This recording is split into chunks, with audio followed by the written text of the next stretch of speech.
Hey guys, good morning.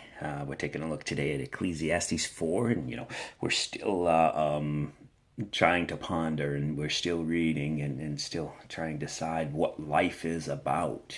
And we see here in Ecclesiastes 4, he picks up on a couple other things, about is life about this, and one of the first things he talks about here is your toil.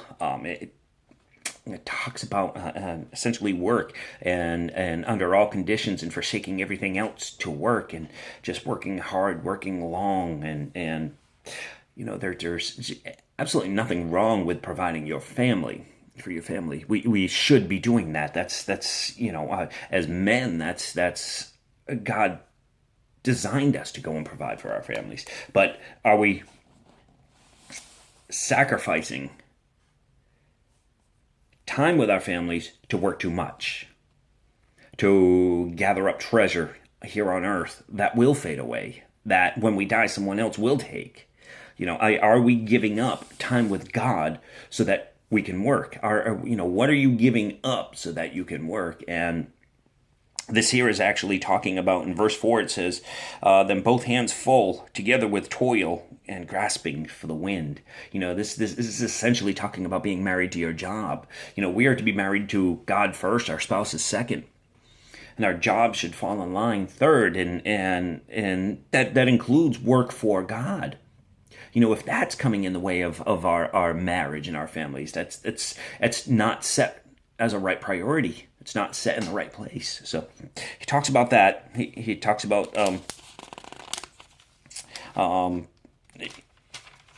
working too much as being trouble. Then he goes on down in the latter verses, 13 to 16, and he begins talking about popularity.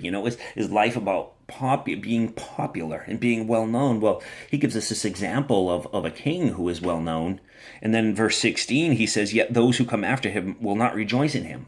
Here's a king who, as far as your eye can see, all the people in all the land, this guy, he's known. He's the top guy. He is all of that. But the people don't rejoice in him. He actually says again, surely this is also vanity and grasping for the wind. So popularity isn't it. And you know what? God's never called us to be popular. And I feel that we have a ton of famous, well-known motivational speakers calling themselves preachers that are just trying to be popular. And, that's not what God's called us to be. God has called us to stand up on the Word of God. And you know what? Especially as we are getting closer and closer to the end of this time, it's going to be harder and harder for us to stand on the Word of God and the world accept us. We're at a point right now where the world does not accept us. Being Christian is not popular. Being Christian is not the in thing. Oh, I tell you what, it may not be with the world, but it is with God, okay? If you want to be known as being popular, look at yourself through God's eyes, and you'll see you are popular. You are a superstar, okay? You are. Everything He's created you to be is in you, and He's waiting to pull it out. You are famous in His eyes, as one of those songs say. One of the worship songs says you're famous in your Father's eyes, and you are. You want to be popular? Take comfort in knowing that you're popular in God's eyes. I love you all. Have a super day.